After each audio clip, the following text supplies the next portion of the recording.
যুবকেরা, আমার দয়ার নবীর নাকটা কেমন হবে, আমার দয়ার নবীর চোখটা কেমন হবে, আমার দয়ার নবীর হাতটা কেমন হবে, আমার দয়ার নবীর চরিত্রটা কেমন হবে গে আল্লাহ পাক ইনজিল শরীফের মধ্যে জিকির করেছে।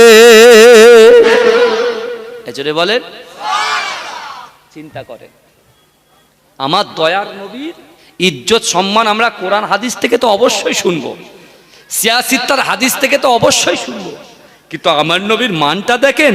তওরাতে রাসূলুল্লাহ জিকির আল্লাহ করছে, জব্বুরের মধ্যে জব্বুর হযরত দাউদ আলাইহিস সালাতু ওয়াস সালামের উপরে আমার আল্লাহ নাজিল করলেন। ভাই হযরত দাউদ আলাইহিস সালাতু ওয়াস সালাম তার একটা শক্তি, তার একটা মুজিজা আল্লাহ দিয়েছিলেন। কি মুজিজা দিয়েছিলেন বলেন তো? এই লোহাকে যদি হাত ধরে ধরতো, এই লোহাটা মোমের মতো গলে গলে পড়ে যেত। জোরে বলে। সেই দাউদ আলাইহিস সালাতু ওয়াস সালাম একদিন তার কিতাব জব্বুর নিয়ে পড়ছেন, জব্বুর তিনি পড়ছেন, পড়তে পড়তে হঠাৎ করে একটা পোকা, ভাই আমরা যখন বাইক চালাই দেখবেন একটা ভেমরুল এসে চোখে লাগে, কথা ঠিক না ভুল? আমরা যখন আপনার বইয়ে পড়াশোনা করি সেই সময় একটা পোকা এসে পড়ে কি পড়ে না, কথা বলে? তা জব্বুর কিতাবটা নিয়ে হযরত দাউদ আলাইহিস সালাতু ওয়াস সালাম যখন পড়ছেন, পড়তে পড়তে হঠাৎ করে একটা পোকা জব্বুর কিতাবের উপরে পড়ে গেছে। এর পোকাটা মাছি যখন মুখের কাছে ভন ভন ভন করে আওয়াজ করে, ভাই একটা পেরেশানি লাগে তো, কথা বলেন না? একটা অসুবিধা হয় না? পড়তে পড়তে পড়ার একগ্রতাটা একটু হারিয়ে ফেলি না আমরা? ঠিক তদ্রূপ হযরত দাউদ আলাইহিস সালাতু ওয়াস সালাম যখন এই পোকাটা পড়েছে, তখন আল্লাহকে জিজ্ঞাসা করছে তিনি রেগে গিয়ে, আল্লাহ আপনি এই পোকাটাকে কেন সৃষ্টি করলেন? কে জিজ্ঞাসা করছে? নবী দাউদ আলাইহিস সালাতু ওয়াস সালাম আল্লাহকে জিজ্ঞাসা করছে, পোকাটাকে আপনি কেন সৃষ্টি করলেন? আমার আল্লাহ পাক বলছেন, দাউদ তুমি আমাকে কেন জিজ্ঞাসা করছো? আমি আল্লাহ যে মখলুক সৃষ্টি করেছি ওই পোকাটাকে তুমি জিজ্ঞাসা করো, ওই বলে দেবে। জোরে বলুন। হযরত দাউদ আলাইহিস সালাতু ওয়াস সালাম পোকাটাকে বললেন, এ পোকা, আল্লাহ তোমাকে কেন সৃষ্টি করেছে গো? পোকা বলছে, আল্লাহ আমার জবানটা খুলে দিন, আমি দাউদের সঙ্গে কথা বলতে চাই। আল্লাহ বলে, যা তোর জবানটাও খুলে দিলাম। জোরে বলেন। আমার আল্লাহ কি না পারে গো? আমার আল্লাহ সব পারে। আজকে কিছু পয়সা হয়েছে, কিছু টাকা হয়েছে, কিছু অর্থ হয়েছে, হ্যাঁ, কত দেমাগ আমাদের। আমার রাসূলুল্লাহর কোনো দেমাগ ছিল নাকি? আমার রাসূল কি তরোয়ালের মাধ্যমে দিন প্রচার করেছে নাকি? আমার রাসূলকে জোর জবরদস্তি করে দিন প্রচার করেছে নাকি? এই আমার রাসূলকে কাউকে গাল পেড়ে ভয় দেখিয়ে, ডর দেখিয়ে, পাওয়ার দেখিয়ে কাউকে কি ঈমানের মধ্যে দাখিল করেছে নাকি? অত সহজ নয়। আমার রাসূলুল্লাহ চরিত্র দিয়ে, রাসূলুল্লাহর ব্যবহার দিয়ে, সুন্দর আখলাক দিয়ে মানুষের দিলটাকে মোমের মতো গলিয়ে ইসলামের পথে নিয়ে এসেছে। জোরে বলুন। সেই রাসূলের উম্মত আমরা। আমাদের ভিতরে দেখেন যত রাগ, সব আমাদের ভিতরে। রাগ রাসূলুল্লাহর ভিতরে ছিল না।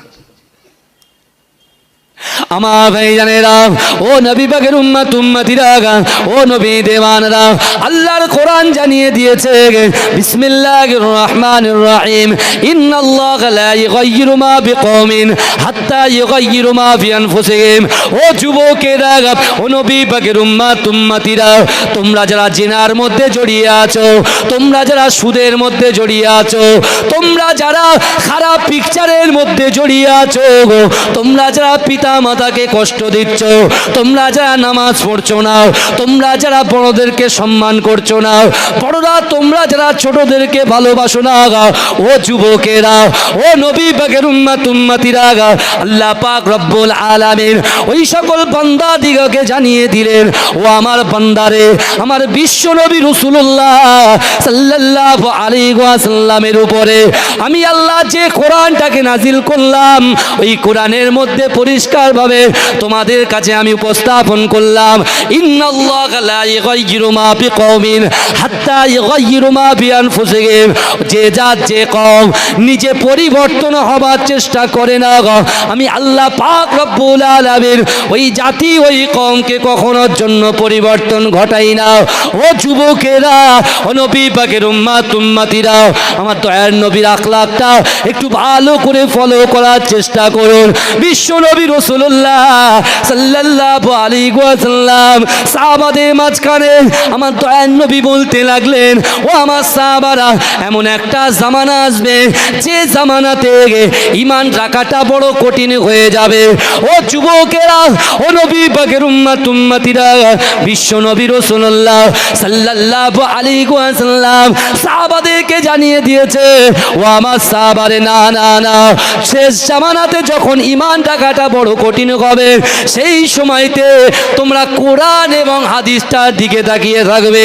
কোরআন যে পথ দেখাবে তোমরা সেই পথে চলবে, হাদিসটা ভালো করে ফলো করে, কোরআন ফলো করে সেইভাবে জিন্দেগি জীবনে আমল করার চেষ্টা করবে। আমি রাসূলুল্লাহ জানিয়ে দিলাম, যারা কোরআন হাদিসটাকে মজবুত করে ধরবে, কোরআন হাদিসটাকে শক্তভাবে ধরবে, আমি রাসূলুল্লাহ ওয়াদা করলাম সেই উম্মতকে না নিয়ে আমি রাসূলুল্লাহ দয়ার জান্নাতে প্রবেশ করব না। এজরে বলেন, পিছনের মানুষ একটা সুবহানাল্লাহ বলে না, এটা জোরে হবে না ভাই? নারে তাকবীর, নারে তাকবীর। ইন্নাল্লাহা লা ইগাইয়িরু মা বিকওমিন হাত্তা ইগাইয়িরু মা বিআনফুসিহিম। রাসূল আল্লাহ বলছেন, আর রাসূল এই কথাটা সাহাবাদের কাছে বারবার প্রচার করতেন। জোরে বলুন, জোরে বলবেন না? রাসূলুল্লাহর আদর্শ শুনতে আমরা এসেছি, তাই তো? হ্যাঁ, রাসূলুল্লাহর 63টা বছর জিন্দেগিতে 3টে পাঠ কিন্তু রাসূলুল্লাহর আছে। জিন্দেগি জীবনে 3টে পাঠ। রাসূলুল্লাহর মায়ের গর্ভে থেকে ভূমিষ্ঠ হওয়ার পর থেকে নবুয়াত পর্যন্ত একটা পাঠ।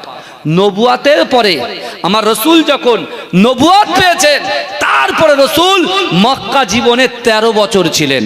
কত বছর ছিলেন? 13। ওখান থেকে বিশ্ব নবী রাসূল সাল্লাল্লাহু আলাইহি ওয়াসাল্লামকে যখন এই কোরআন বাড়ির কাছে পৌঁছে গেছে, ঘরে ঘরে পৌঁছে গেছে, পর্দা প্রথা শুরু করে দিয়েছে, হ্যাঁ, সকলের ভণ্ডামিটাকে রাসূলুল্লাহ বন্ধ করে দিয়েছে, তখন যারা ভণ্ডামি করতো তাদের মাথা আর কাজ করে না। দেখবেন এখনো আছে।